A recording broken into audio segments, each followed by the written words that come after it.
Agora nós queremos conversar um pouquinho sobre relacionamentos. Isso mesmo, relacionamentos que começam desde a nossa infância, né, Mago? Lá na nossa infância, e a maioria dos nossos traumas, das nossas dificuldades que nós tivemos em relacionamentos, começou lá dentro da nossa casa, né? Isso, é sobre isso que nós vamos falar hoje nesse vídeo. Então já se inscreve no canal, deixa teu like, compartilha para o máximo de pessoas possível, assim você vai estar nos ajudando a estar continuando esse projeto aqui. Então fica ligadinho, roda a vinheta.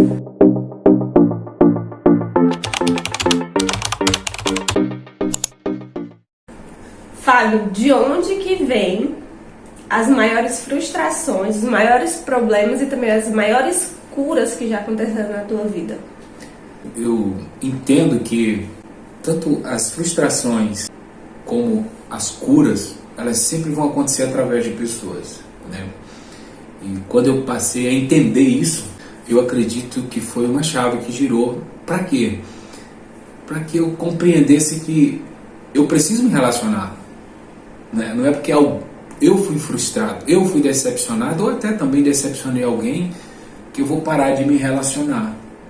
Porque as pessoas vão me curar também, porque eu posso contar inúmeras pessoas que foram usadas por Deus para curar a minha vida, para restaurar áreas da minha vida que precisavam ser restauradas, né? Então, relacionamentos, Magda, é a solução para cura e para restauração também.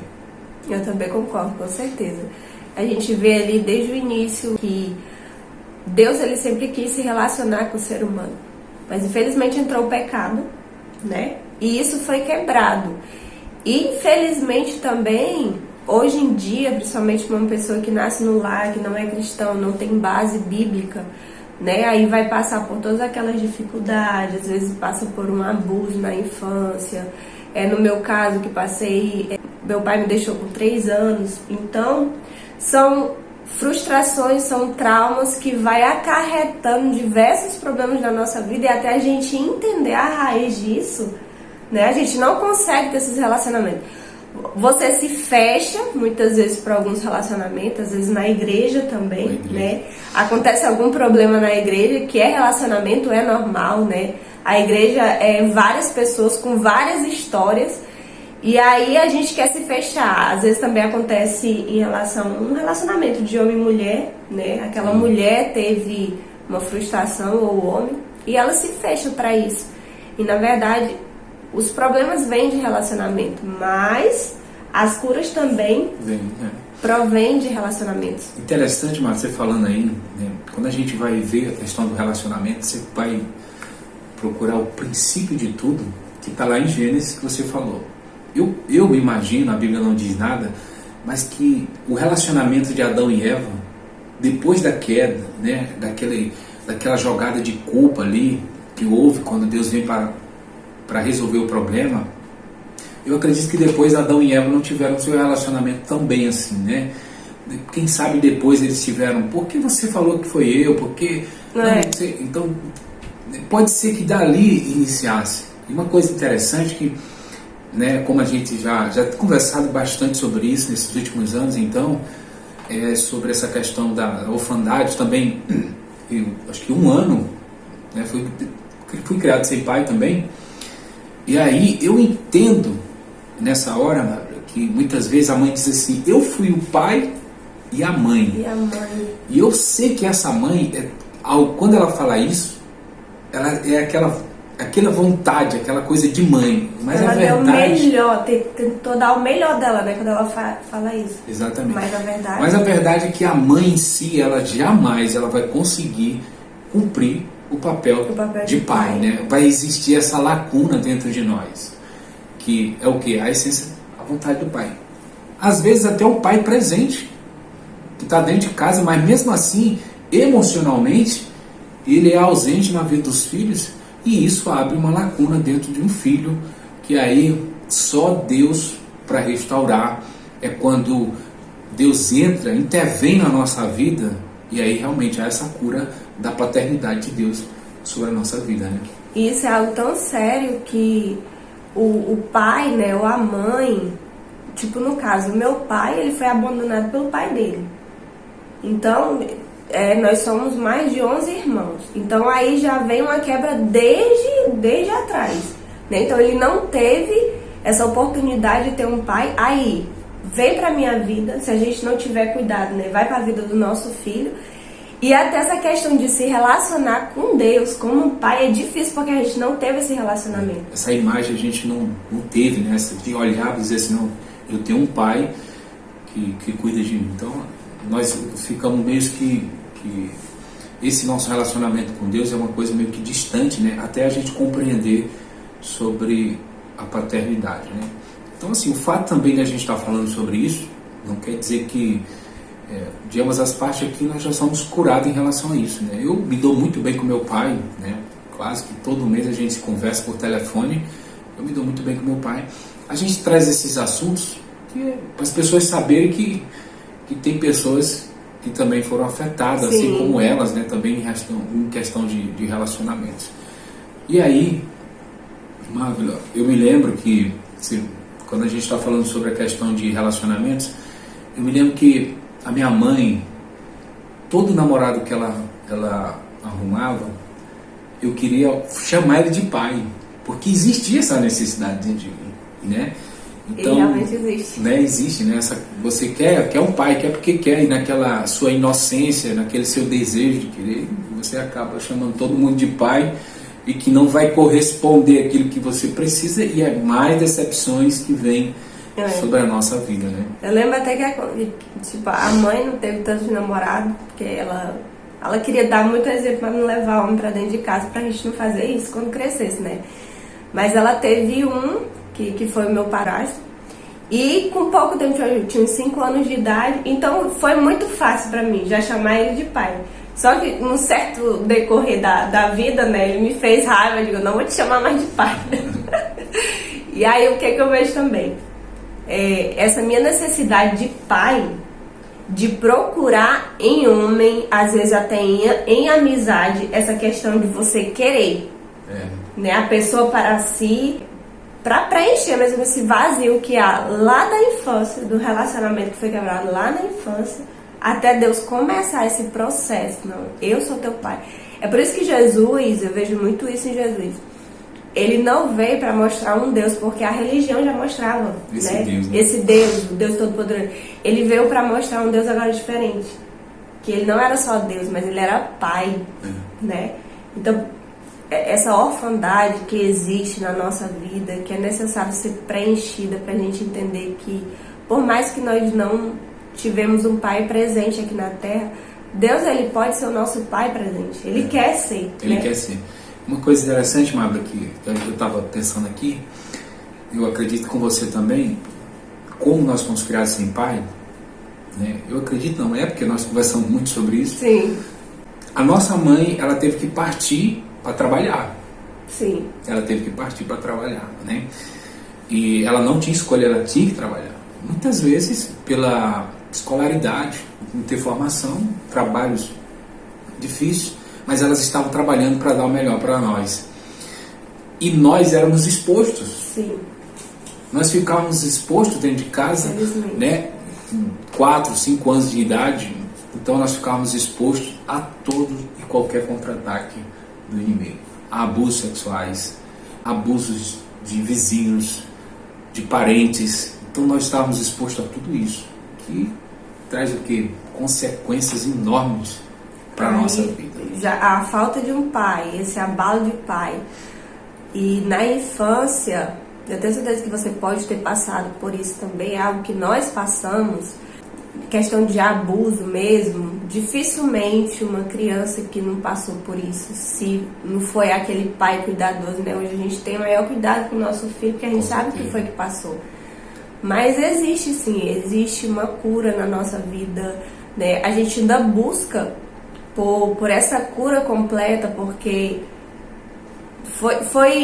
eu me lembro que na minha idade, em relação a essa questão de abuso e tudo, aquelas coisas de criança, né, em relação a esse lado sexual, você é mostrado para esse lado sexual muito cedo, algo que a criança não está preparada para isso. Causa uma certa confusão na cabeça dela, né? E traz um buraco tão grande na vida da gente que você acha até que não vai conseguir vencer aquilo, né? Eu particularmente, eu fico imaginando como seria a minha vida sem uma intervenção do Evangelho, né? Essa mudança que teve, essa cura, e que na verdade é uma cura que ela é paulatinamente, ela não é de uma vez, né? Às vezes a gente tem que lutar todos os dias por isso. Todos os dias. Né? Todos os dias é uma luta, né? Essa questão, você precisa ter muito cuidado na sua vida, né? A gente cuida do nosso filho em relação a isso como ninguém. Um assunto que a gente deixa muito aberto com ele, né? Para ele ter esse cuidado de um dia, Deus me livre acontecer isso, mas alguém tentar pegar nas partes íntimas dele, alguma coisa desse tipo, para ele saber que nós somos a segurança dele, ele precisa sair, ele precisa correr, ele precisa se abrir com a gente e não deixar que isso aconteça de maneira nenhuma, né? Talvez você tenha passado por isso, né? Comenta aí pra gente continuar falando mais sobre isso. Tem muito assunto que a gente quer entrar em relação a isso, porque nós sabemos que é um assunto que nem todo mundo fala. Às vezes você está passando por isso, o Senhor quer te curar, nós queremos te ajudar nisso. E que realmente, não pense que é fácil. E não é falar, fácil. Né? A gente, às vezes, você quer é uma maneira de você se expor, né? E não é fácil. Nunca é fácil falar sobre determinados assuntos. Então a gente vai falando aos poucos, e é uma maneira também de trazer cura quando você vai se expondo cada vez mais, né? A verdade é que nós temos conversado muito sobre isso, tratado esse assunto, puxado assuntos à tona que... Aqui é só uma beirada do que a gente tem conversado, tem vivido. A gente vai entrar mais profundo nesses assuntos, nesses últimos tempos aqui. É algo que o Senhor tem nos despertado para fazer. Porque uma frase que o Senhor falou muito no meu coração, que Ele nos usa na nossa dor. Se nós passarmos por situações desse tipo, é porque Ele quer curar outras pessoas. E é por isso que nós estamos aqui fazendo isso, abrindo aqui a nossa vida. E nós queremos a sua ajuda para compartilhar esse vídeo com o máximo de pessoas possíveis, né? Pessoas que estejam passando por isso também. Às vezes a gente não sabe o que a pessoa está passando dentro do lar. A gente não sabe por que as atitudes dela. Isso é algo tão sério, né, no nosso relacionamento, na nossa infância, aquilo que a gente vive, que às vezes a gente tem perda até de identidade. Nascemos homem e pelas coisas que aconteceram na nossa infância, achamos que não somos, no caso ele não seria homem ou não seria mulher. A gente começa a sentir atração por outras pessoas do mesmo sexo, mas tudo isso, decorrência do relacionamento lá atrás, né, falta de pai, mãe que deixou a gente sozinho, não é culpa, eu não culpo a minha mãe, eu não culpo pelas coisas que aconteceu, né? A verdade é que elas queriam dar algo para nós, e se elas não saíssem, nós morreríamos de fome. Então, a gente percebe que Deus usou pessoas também para restaurar esse relacionamento. Então, e aí, quando você entende isso, é como se cadeias fossem sendo quebradas dentro de você, grilhões, né? Aquilo que lhe prendia, você andava, mas sentia um certo peso sobre a sua vida. Você começa parece que você andava meio carcundo, sabe? Você começa a se endireitar e poder correr mais livremente. Você começa a resolver os seus relacionamentos. Principalmente quando a gente resolve o relacionamento de paternidade, a gente começa a resolver outros relacionamentos. Então você vê ali, Marla, por exemplo, Jacó, ele tinha uma pendência com o irmão dele há anos. O irmão dele queria matar ele. Verdade. Né? Então ele fugiu ali de casa, a mãe dele mandou ele para Labão, o irmão dela, e depois de anos ele volta. Mas existia um temor dentro dele de como que ele ia resolver esse conflito. Na cabeça de Jacó, o meu irmão vai me matar. Né? Mas antes de qualquer coisa, dele resolver o conflito com o irmão dele, ele tinha que resolver um conflito com Deus. Ele se resolveu primeiro com Deus no Val de Jaboque, né? Ali que ele deu o nome daquele lugar de Peniel. Ele se resolveu com Deus e para resolver com o irmão dele se tornou uma coisa mais fácil. É como se, ao mesmo tempo ali, eu penso que quando Jacó estava travando aquela luta, se resolvendo com Deus ali, Deus estava visitando Esaú e trabalhando o coração dele também. Porque quando eles se encontram, é como se Jacó, aliás Esaú, tivesse já se dobrado um pouco.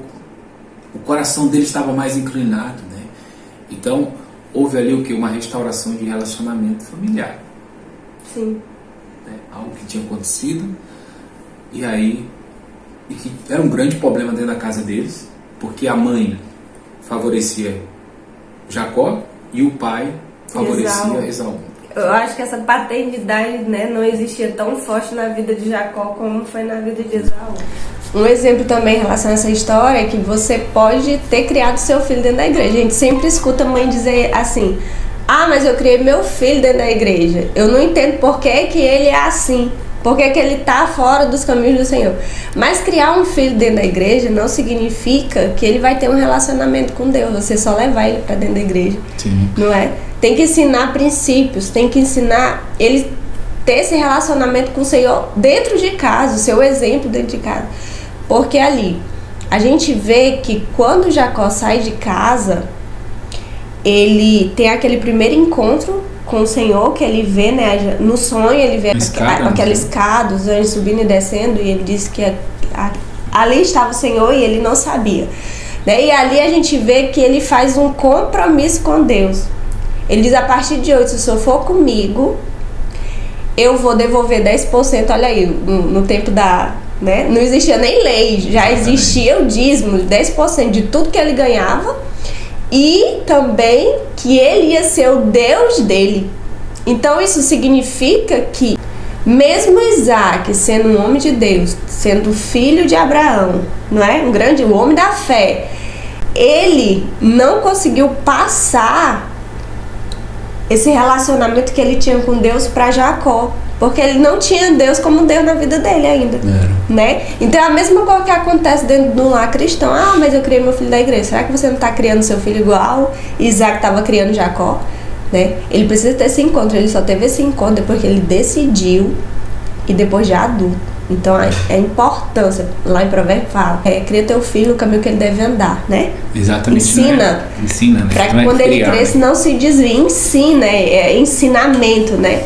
Convívio diário, né? Existe um abismo enorme que muitas vezes as pessoas elas não conseguem enxergar isso, mas é um abismo mesmo muito grande entre levar os nossos filhos para a igreja e criar eles no caminho do Senhor, né? Porque eles podem ir para a igreja e dentro de casa ver algo totalmente diferente. Sim. Né? Então isso é um abismo enorme. A gente precisa ter muito, mas muito cuidado mesmo. Por quê? Porque o filho, ele pode se tornar tão decepcionado que ele não vai querer mais nem saber de igreja. Né? Então ele se torna... Eu conheço inúmeros casos e nós conversamos muito sobre isso e nós temos um grande desafio dentro da nossa casa. Desafio mesmo. É todo dia. Até porque nós também somos pastores. Eu estou pregando, a mãe dele está pregando, nós estamos falando e ele está olhando para tudo aquilo para ver se há uma coerência entre o que nós pregamos e o que nós vivemos dentro de casa. Sim. Então ele vai observar, ele está crescendo nesse ambiente de observação, né? Então, cuidado com os seus relacionamentos em relação a isso. Se você passou por essa dificuldade, né, que a gente citou aqui, como eu falei, é a beirada daquilo que a gente viveu. A ponta do iceberg. A pontazinha. A gente vai falar mais sobre esses assuntos.